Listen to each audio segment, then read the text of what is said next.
बहुत समय पहले चांद के ऊपर परियों का एक स्कूल हुआ करता था।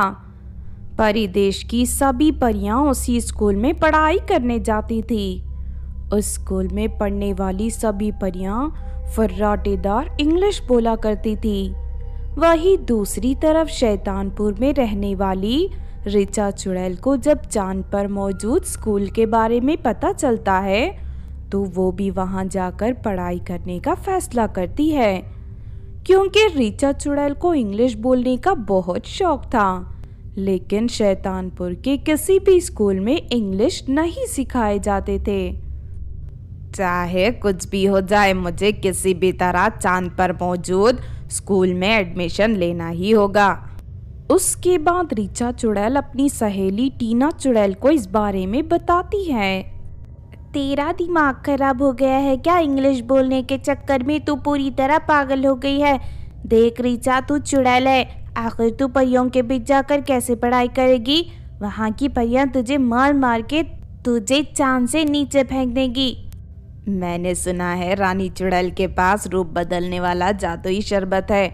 अगर मैं वो शरबत चुरा लूं तो उसे पीकर मैं अपने आप को आसानी से परी के रूप में बदल सकती हूँ। फिर मुझे चांद के स्कूल में एडमिशन लेने से कोई नहीं रोक सकता।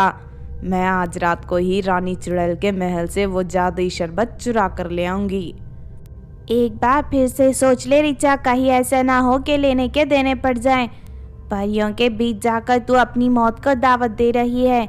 मेरी बात मान और चांद के स्कूल में एडमिशन लेने का ख्याल अपने दिमाग से निकाल दे। लेकिन ऋचा टीना की एक नहीं सुनती और उसी रात रानी चुड़ैल के महल में मौजूद जादुई शरबत की शीशी चुरा कर ले आती है। फिर जादुई शरबत को पीकर ऋचा अपने आप को एक खूबसूरत परी के रूप में बदल लेती है। अरे वाह, ये तो कमाल हो गया, मैं एक परी बन गई हूँ। अब मुझे कोई नहीं पहचान सकता। उसके बाद ऋचा चुड़ैल चांद पर जाकर वहाँ के स्कूल में एडमिशन लेकर वहाँ पढ़ाई करना शुरू कर देती है।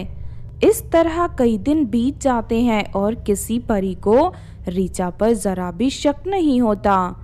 ऋचा रोज रूप बदलने वाली शरबत की बोतल अपने साथ लेकर जाया करती थी और हर 2 घंटे के बाद शरबत पी लेती थी, जिस वजह से उसका परी वाला रूप बरकरार रहता था। दूसरी तरफ ऋचा थोड़ी बहुत इंग्लिश सीख गई थी। शैतानपुर जाने के बाद ऋचा अपनी चुड़ैल सहेलियों को इंग्लिश बोलकर दिखाया करती थी।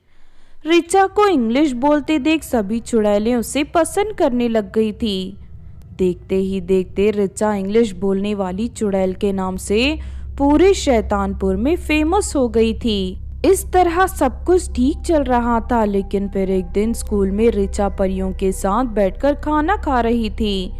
तभी अचानक एक परी के धक्के से ऋचा का बैग फर्श पर गिर जाता है, जिससे बैग के अंदर रखी जादुई शरबत की बोतल टूट जाती है। ये देख ऋचा के होश उड़ जाते हैं। ये शैतान, ये क्या हो गया? मेरी जादुई शरबत की बोतल टूट गई। बोतल के टूटते ही उसका जादू भी पूरी तरह खत्म हो जाता है और ऋचा चुड़ैल के रूप में बदल जाती है। अचानक अपने बीच एक डरावनी चुड़ैल को देख सभी परियों के होश उड़ जाते हैं। अरे, हम तो इसे परी समझ रहे थे, लेकिन ये तो एक चुड़ैल निकली। इस धोखेबाज चुड़ैल ने रूप बदलकर हमारे स्कूल में एडमिशन लिया। जरूर इसके पीछे इसकी कोई शैतानी साजिश होगी। हाँ, तूने सही कहा। चलो हम सब मिलकर इस चुड़ैल को सबक सिखाते हैं। फिर सभी परियां गुस्से से ऋचा को घूर घूर कर देखने लगती हैं। ये देख ऋचा चुड़ैल बुरी तरह घबरा जाती है और वहां से भागने की कोशिश करती है, लेकिन सारी परियां उसे घेर कर पकड़ लेती हैं। फिर देखते ही देखते सब मिलकर ऋचा की पिटाई करने लगती हैं। नहीं, मुझे मत मारो, छोड़ दो, मुझे छोड़ दो, मुझसे गलती हो गई, मुझे जाने दो। तुझे परी बनने का बहुत शौक था ना, आज हम तेरा शौक पूरा कर देंगी। इतना कहकर वो परी अपनी जादुई छड़ी की शक्ति से वहां खौलते हुए तेल से भरी एक बड़ी कढ़ाई प्रकट कर देते हैं। फिर सभी परियां ऋचा चुड़ैल को उठाकर उस खौलते हुए तेल में फेंक देती हैं। हाय मर गई रे, कोई बचाओ मुझे, अरे कोई मुझे यहाँ से बाहर निकालो, मेरा पूरा शरीर जल रहा है, कोई तो मेरी मदद करो।